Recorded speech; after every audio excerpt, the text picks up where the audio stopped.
And basically is asking me if I can explain the parameters or the plugin Reeverb2. So let's jump into FL Studio so that I can show you the plugin.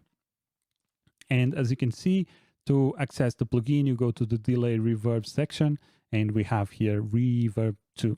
And as you can see, it has two E's there, reverb. And I just noticed that a couple of weeks ago. I've been using this plugin for ages, and I never noticed that it was written with two E's. So yeah, that was kind of funny. Okay, so basically this is just a reverb effect. It's a very simple reverb effect. So let's go a little bit over through the parameters here. So we have a mid-side knob, and basically this processes the mids or the mid or side component of the input signal. So usually if you have a stereo signal, you will have both mid and side. If you are working just with a mono signal, sometimes you just record a vocal and it's a mono signal or a mono audio clip, you will only have mid. So, but here you can just switch between mid and side, and processing the side can be useful when you are processing a mix and you want to give some space and reverberation without washing out the details of the sound that you are working with. Then we have two knobs here, which is the high cut and the low cut, and this is basically what I think they explicitly say that. If you don't know what a low cut and a high cut is, we can exemplify this with the EQ. And basically, we have here a high cut. So whenever you change this parameter, as you can see, this is, if you look here at the hint panel, this is at 4 kilohertz. So this would be something like here. And let's disable this one for now. And this would be something like here. So if you apply a high cut, you would be doing pretty much this. I think so. It is it.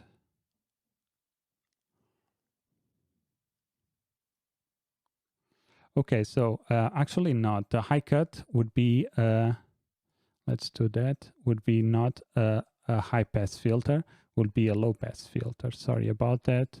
Just got a little bit mistaken because of this. I don't know, it was sounding a little bit or looking a little bit strange. So this would be off, which would be something like this. And whenever we enable, we are pretty much doing a low cut or maybe a shelf, and we are reducing the high end of the reverb. Then we have the low cut, which basically does the opposite, which applies a low cut and just removes the low end here like so. And you can see that this is off, and we can go up to 3K.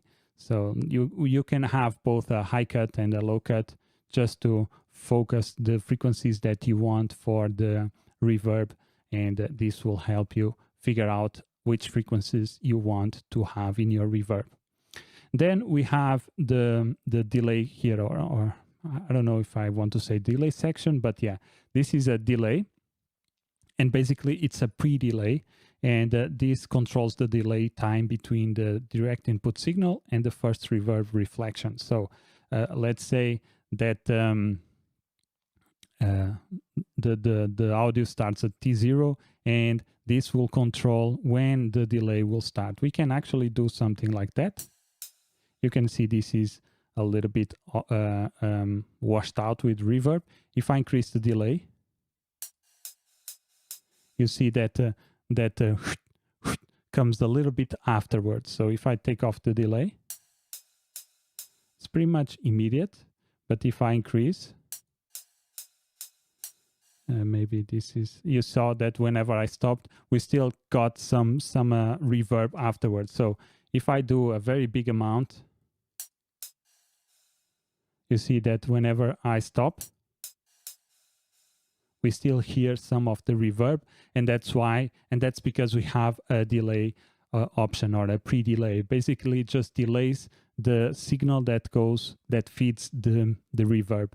And of course, you can have here the tempo. So this is based on milliseconds, and if we choose tempo, now we can switch between bars or beats and or steps actually. Yeah, so you can go into more control over the timing of the pre-delay. Then we have size, mod, diff, and speed. So the size here is basically the room size.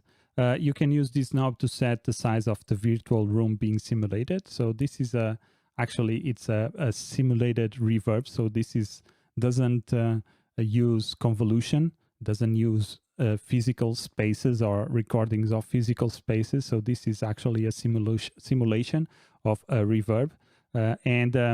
Basically, this is how you can control the room size. So if you want a small room, you can have a small room like that. And of course, you can also change it here. So instead of just clicking on the button here, you can also click here, go up and down, and it will change the size of the room. Also, if you click on the left and move the right, if you click here and move the mouse to the left or to the right, you are changing the diffusion. And we will see that parameter a little bit further. And again, you can go up and down, move the mouse down and up, and you will change the size here. Then we have diffusion, and diffusion controls the density of the reflections bouncing from the walls of the virtual room. Yeah, this is a little bit more technical, but if you want less diffusion, so if you want less effect of the reverb, you can lower here the diffusion, and if you want it more, you just increase it here. Then we have the mod, which is modulations, or called modulation, and here in this case is mod depth, and this controls or modulates the reverb time. So and this helps to break up the metallic ringing sound associated with artificial reverb. So this is a artificial reverb, is a simulated reverb. So this helps remove some of that artificial artifacts that come with simulated reverbs. And then here we have the speed, and this controls the speed of the sine wave modulation of the reverb time. I mean, it's a little bit complex, or a little bit, how can I say, a little bit technical. So you can just go around and move the value, see what sounds best. And if it sounds best, I don't care if you don't understand what these knobs here mean or what they represent. Then we have here the bass multiplier, and this is really helpful because it can it adjusts the decay time of the bass frequencies in the reverberation. So basically, the bass level has effect over the overall mood of the sound of the virtual room. A bright room has less bass response, while warm rooms have a more bass response. So here you can control the response of the bass, and sometimes you might want to have more reflections in the low end, which makes the reverb a little bit warmer, and or you can have it more clean, more modern, and then you can here remove the multiplier, the bass multiplier. If I'm doing this in a let's say that I'm applying a reverb to a bass or to drums or something like that, I might go and just remove a little bit of the bass, because if we have a lot of bass content coming in, that will also have an impact on the reverb. And usually if you have reverb in the low end, that can become a little bit muddy. So you can here control how much of the bass reverberation you want in your reverb. Then we have here the cross, and this is bass crossover, which determines the point below which bass frequencies will be boosted by the bass knob. So if I want the bass frequencies to be boosted from 20 hertz to 1000, then I can put here to 1000, and then increase or decrease the bass multiplier. So this crossover here will impact the bass multiplier, and the low frequencies will be determined by this crossover knob here. Again, this is a little bit more complex, a little bit more advanced, I would say, but it's good to understand the knobs so that we can have a better idea of how they are related to and how they work together, so that we can have a better understanding of the parameters. Then we have the decay here, which controls the decay time of the reverb. So if you want a long ass reverb, you just increase the decay. And you see we still have a lot of decay afterwards. And if you want a short decay, you just decrease the decay. Or if you want a short reverb, you just decrease the decay. That's very simple. Then we have here damping, and this adjusts the damping of the high frequencies in the reverb signal. And the damping refers to the rate at which the high frequencies decay. So if you want a higher decay of the high frequencies, then you increase the damping.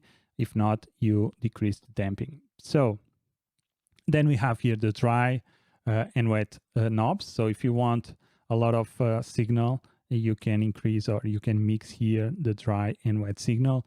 Then we have also a stereo separation knob. So if you want stereo separation 100%, or if you want a mono signal, then this is where we can control. So this side would be mono, minus 100, and this side here would be going to stereo, so it would make the reverb a little bit more stereo. So it would add some stereo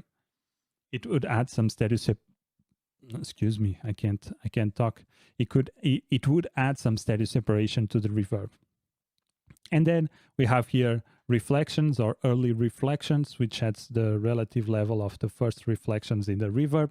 And again, this is all very technical terms, so you have to play around with this stuff to really get a hang of it and to really understand a little bit what they sound like, because I can stay here and talk about what they mean or what they are, but I think it's all about testing out and see what these do and messing around with the knobs. That's the best way for you to understand what's happening and to learn a little bit better about this EQ or this plugin, sorry.